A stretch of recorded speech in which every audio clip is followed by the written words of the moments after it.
Suman remand కేసులో రోజుకో మలుపు తిరుగుతుంది. అసలు బాల్క సుమన్ అంశం ఏ విధంగా ఉండబోతుంది, ప్రస్తుతం కోర్టులో పరిస్థితి ఏంటి?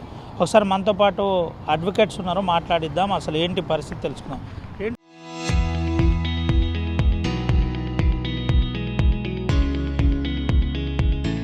సార్ ఏంటి కేసు స్టేటస్ ఏంది యాజ్ ఆన్ టుడే? ఇప్పుడు ఉన్నటువంటి పోలీస్ కస్టడీ పిటిషన్లో నేటి రోజున వాదనలు పార్ట్లీ వినడం జరిగింది. ప్రిన్సిపల్ జేసీజే కోర్టులో వాదనలు జరిగినాయి. ఫర్దర్ హియరింగ్ కోసం tomorrow postponed that one. This is a present situation. In the evening or just 5 minutes back, they are also, police also remanded two accused persons, the A11 and A10.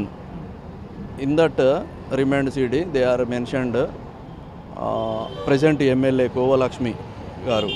వారిని కూడా implead చేస్తూ అబ్స్కాండింగ్లో ఉన్నారని ఆమెను కూడా mention చేశారు. Another one Mahender who is working as a BRS party, ఆయనను కూడా absconding అని ఇప్పటి రిమాండ్ షీట్లో చూపడం జరిగింది. నేటి రోజున జరిగినటువంటి వాదనలకు వచ్చినట్టయితే the police didn't mention anywhere complaint that the police officer given a complaint before the station house officer Ramakrishnapur clearly shows there is a galata between the Congress party and BRS party. Nothing was established by the police in that complaint and statement. There is a basic principles clearly shows that the criminal case is going through the complaint and statement of LW1. అందులో ఎక్కడ కూడా మారణాయుధాలని కానీ వాళ్ళు ఇంతకుముందు previous conspire అయినరు అని కానీ వాళ్ళకు funding వచ్చిందని కానీ వీటి అన్నిటినీ ఏ విషయాలు కూడా లేకుండా కోర్టును తప్పుదారి పట్టించే విధంగా కస్టడీ పిటిషన్ వేశారు. అవన్నిటిని కూడా seven reasons mentioned by the police that is not relevant to the so called first complaint. ఏంటి అంటే మీ వాదనలు జడ్జి గారు విన్నారా? మీరేమని వాదించారు ఏంటి? అసలు మేము వాదించిన వాదనలు కంప్లైంట్లో లేని పరిగణలోకి తీసుకోవద్దని క్లియర్గా అడగడం జరిగింది. మాకు కోర్టుల పట్ల అమితమైన గౌరవం ఉన్నది. 26 ఇయర్స్ స్టాండింగ్ ఉన్నటువంటి న్యాయవాదిగా నేను చెప్తున్నటువంటిది ఒకటే, వాళ్ళు పోలీసు తప్పుడు ధ్రువపత్రాలు కానీ తప్పుడు కంప్లైంట్ వేసినా కూడా పూర్వోపరాలు పరిశీలించిన మీదటనే జడ్జి గారు ఒక నిర్ణయానికి వస్తారు. వాళ్ళు వేసినంత మాత్రాన పోలీస్ కస్టడీకి ఇస్తారనేది కూడా లేదు. మేము కోర్టును గౌరవిస్తున్నాము. నెక్స్ట్ ప్రొసీజర్ ఏదైతే ఉందో జడ్జి గారు తీసుకుంటారు. మేము ఇచ్చినటువంటి రూలింగ్స్ ప్రకారము కేసు ఎస్టాబ్లిష్ అయితలేదు కాబట్టి మా పట్ల ఆర్డర్స్ వస్తాయని మేము పకడ్బందీగా నమ్ముతున్నాం. సార్ అంటే ఈ అంశంలో ఇప్పటికే ఆలస్యమైంది, ఇప్పటికి ఒక బెయిల్ పిటిషన్ రిజెక్ట్ అయినట్టుంది. అంటే ఇక్కడి నుండి హైకోర్టుకు పోయే అవకాశం ఉందా, లేదంటే బెయిల్ పిటిషన్ రిజెక్ట్ అయిందా లేదా? బెయిల్ పిటిషన్ రిజెక్ట్ అయినది అనేది ఏది లేదు. అన్నీ క్లియర్గా వస్తున్నటువంటి ఎలక్ట్రానిక్ మీడియాలో clearly shows 14 seats out of 22 seats, BRS getting that one 14 seats. 14 seats ఉన్నవాడు ఎక్కడ గలాటా చేయాల్సినటువంటి అవసరం లేదు, వాళ్ళకి ఎవరిని ఎత్తుకోవాల్సిన అవసరం లేదు. That the all electronic media clearly shows మంత్రి వివేక్ యొక్క దుర్మార్గాలు అని ప్రతి పేపర్లో వస్తుంది. ఏదైతే ఉందో శుక్రవారం రోజు టీవీలో వచ్చింది, ఒక్కొక్క కౌన్సిలర్కు 3 కోట్ల రూపాయలు ఆఫర్ చేస్తుండు అని శుక్రవారం రోజు ఎలక్ట్రానిక్ మీడియాలో లైవ్ జరిగింది. దాని మీద నేటి వరకు కూడా ఎలాంటి కంప్లైంట్ చేయలేదు అని అంటే అది వాస్తవమేనని ప్రజలు నమ్ముతున్నారు. ప్రజల దృష్టిలో ఉన్నది. చట్టంపై మాకు గౌరవం ఉన్నది. మేము అడ్వకేట్గా చెప్తున్నాము. దేన్నైనా పరిగణలోకి తీసుకుంటారు అని పోలీసులు భావించినట్టయితే పోలీసులను తప్పుదోవ పట్టించి నడుస్తున్నటువంటి వ్యవస్థ కాబట్టి పోలీసులు కూడా ఇప్పటికైనా చివరిగా ఏం చెప్తారు? బాల్క సుమన్ బెయిల్ అంశంలో, కేసు అంశంలో, బాల్క సుమన్ రేపటి బెయిల్ ట్రయల్ అంశంలో, కస్టడీ పిటిషన్ అంశంలో ఏం చెప్తారు? రేపటికి వాయిదాలు పడ్డాయి. వాదనలు విన్న తర్వాత జడ్జి గారు కోర్టు ఇచ్చే డిసిషన్ను మేము చూసా తప్పకుండా పాటిస్తామని తెలియజేస్తాం. గవర్నమెంట్ స్పెషల్గా తీసుకొని ఒక స్పెషల్ పబ్లిక్ ప్రాసిక్యూటర్ అపాయింట్ చేసేది.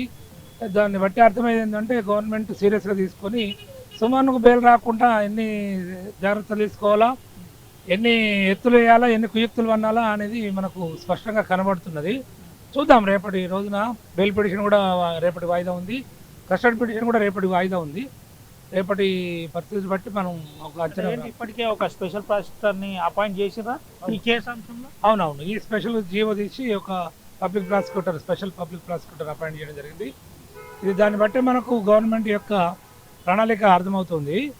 ఎన్ని కేసులున్నా ఎన్నో పిటిషన్లు పెట్టుకున్న పబ్లిక్ ప్రాసిక్యూటర్ అపాయింట్ చేయమని చేయని గవర్నమెంట్ ఈ కేసులో ప్రత్యేకంగా ఒక జీవో తీసి ప్రత్యేక పబ్లిక్ ప్రాసిక్యూటర్ అపాయింట్ చేసింది అంటే దాన్ని బట్టి మనకు అర్థమవుతుంది గవర్నమెంట్ ఎంత సీరియస్గా తీసుకుంటుంది. బహుశా ఈ కేతన్పల్లి మున్సిపల్ చైర్మన్ ఎలక్షన్ అయ్యేదాకా కూడా సుమన్ గారికి బెయిల్ రాకుండా నిరోధించడానికి ఎన్ని ప్రయత్నాలు చేయాలని చేస్తున్నట్టు స్పష్టంగా కనబడుతుంది మనకి.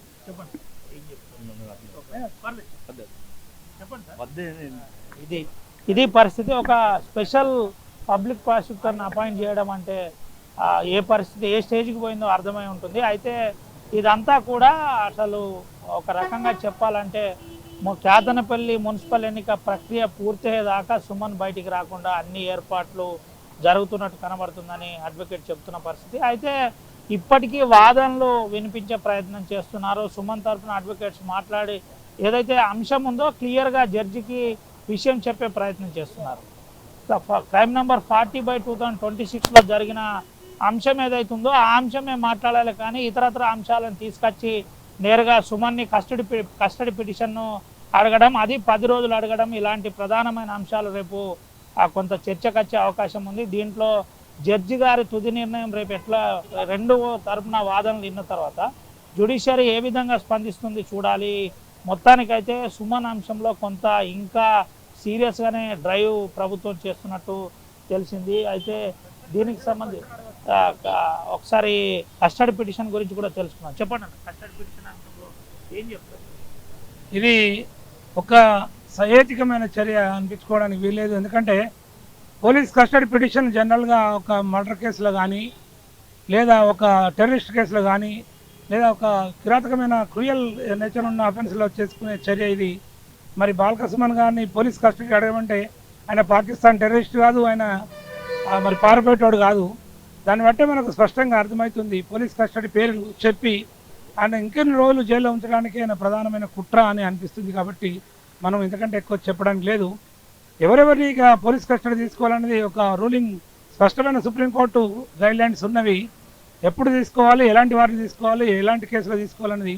కానీ మరి దీన్ని బట్టి చూస్తే మనకు ప్రభుత్వం ఆయనపై ప్రత్యేకంగా దృష్టి పెట్టినట్టే కనబడుతుంది. ఈ కేసులో కానీ ఈ అంశంలో కానీ ప్రత్యేక పోలీస్ కస్టడీ పిటిషన్ అవసరం లేదని మా భావన. ఇది పరిస్థితి. ప్రత్యేక కస్టడీ పిటిషన్ అనేది అసలు సుప్రీంకోర్టు గైడ్లైన్స్ ప్రకారం విరుద్ధం. అసలు ఇది వేయరాదు. ఒకవేళ ఇటువంటి ప్రధానమైన అంశాలు ఒకవేళ కస్టడీ పిటిషన్ వేయాలంటే మర్డర్ కేసో లేదంటే ఏదైనా టెర్రరిస్ట్ కేసో ఇతరత్ర కేసులో కస్టడీ పిటిషన్ వేయవలసి ఉంటుంది. కానీ ఈ కేసులో కస్టడీ పిటిషన్ వేయడం అంటే సుమన్కు బెయిల్ రాకుండా కాలక్షేపం చేసే కుట్ర మాత్రమే. అయితే ప్రత్యేకంగా ప్రభుత్వమే దీనిపై మానిటరింగ్ చేస్తున్నట్టు కనబడుతుందని అడ్వకేట్స్ చెబుతున్న పరిస్థితి కనబడుతుంది. అయితే సుమన్కు ఖచ్చితంగా రేపటి వాదనలో ఏ విధంగా ఉండబోతున్నాయో వేచి చూడాలి. వర్తిస్తుడు చరిత్ర సృష్టించినోడు ఇప్పుడు ఆ చరిత్రని తిరగరాయబోతున్నాడు. అబద్ధాల గోడల్ని బద్దలు కొట్టి నిజాలను రాగా మీ ముందుంచబోతున్నాడు. నిజమైన వార్తల కోసం వెంటనే డౌన్లోడ్ చేసుకోండి రా యాప్ని.